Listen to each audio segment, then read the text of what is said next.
What are we all about? A dress that looks like matzah and facts, not fear, providing information to keep you and your loved ones safe. Our favorite person in the world, Dr. Payal Kohli. Oh, it's nice. It's like an oak, like a pumpkin. It's a pumpkin you're wearing. Is that what you thought? Pumpkin. Pumpkin. Yes, pumpkin. Namaste from the pumpkin. Namaste. Well, we are so lucky to have you here every day because, as you know, the news about the pandemic is changing all the time, and we at DBL want the info from an expert. So before we get to questions, though, I just want to go back to the protests we've been seeing. People are demanding that governors reopen businesses in their states so they can get back to work, and I understand that. But right here in Denver, healthcare workers stood in the streets to block those protesters. I think this will be a Pulitzer Prize-winning picture. I want your medical opinion on this. What are the dangers of reopening the economy too soon without tests? Tori, this has me really worried, I have to be honest, for two reasons. One is because the protests themselves are what we call spreader events, and there are people congregating, even if they're staying in their cars, lots of people getting together, and we'll see the results of these in 2 weeks, and I predict we're going to have a spike in cases in 2 weeks because it is very hard to socially distance when so many of you are together. And the second reason is that if we open the economy too soon, without following the testing, without following what we're supposed to be following, we're going to reset the clock back to the end of February. And what people have to realize is that the virus does not tell us, does not listen to us. It tells us when we can open the economy. So we have to follow the data, not the dates. And until we let the virus tell us when it's time to open, if we open prematurely, it's going to be catastrophic. Wow. Thank you for those. You didn't mince those words. I appreciate that. Let's get to our viewer questions.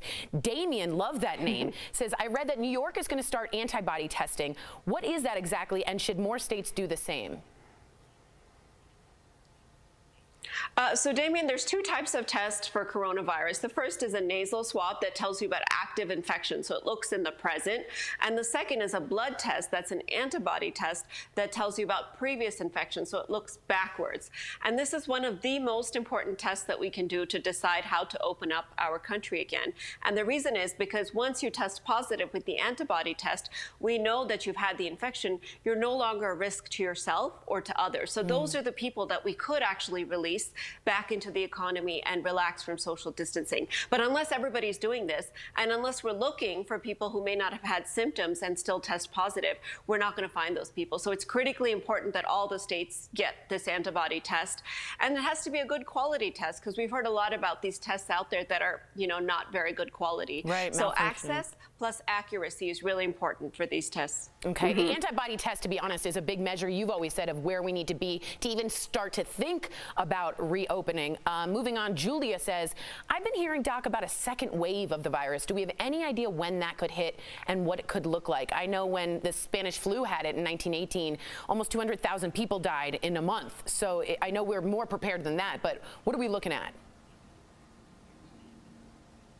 So that's the interesting thing about this. The second wave is in our control. So if we continue to socially distance, there would not be a second wave. But of course, that's not a practical solution. At some point, we have to relax this a little bit. So when and how the second wave hit really depends on when we relax the social distancing and how. And that's why those protests really, really bother me to my core, because doing it with just flipping a light switch and sending everybody back is going to be the Spanish flu again. It's going to cause a bigger, steeper second wave. And it could happen in a month, or it could happen later this fall. But if we do it slowly in a really calculated fashion, looking at testing and slowly letting people back in gradually, that second wave could be much smaller or not exist at all. Yeah, I feel like we need to do this with a scalpel, not like a hammer, in the way that we transition. Before we go, it is time for our namaste. That's a great analogy. Wasn't it? It was a doctor's analogy, so thank you. This is your Dr. Kohli silver lining. Namaste. What do you have for us today, Doc? Yes, the namaste has been with my people, the Indian people, for hundreds of years. Bravo. So just like Al's got the head nod, I've got the namaste. So today's silver lining, Tori, is really, really cool, actually. So in New York City, where, of course, the rate of unemployment is through the roof, they're in the midst of their apex right now, we have seen that there has been a dramatic increase in the number of people that are applying to foster pets. So normally the pet fostering agencies get about 140 applications a month. Last month in March, they got 3,000 applications. So New Yorkers are using this this pandemic, being unemployed, being lonely as a way to, give back in a positive way to our pet community. They want the companionship, they have the time, and I just think that's awesome for those pets and for our community in general. I absolutely do too. I know in Florida and I think Chicago, some of the shelters are empty. We want to say to those people, namaste with your dogs. Thank you so much, Dr. Kohli. Of course, the doc will return tomorrow. So if you do have a question about coronavirus you want answered, write us on social media. Please do. You can email us also at info@dailyblastlive.com. There's no panic. There's just prevention and precautions and a little silver lining.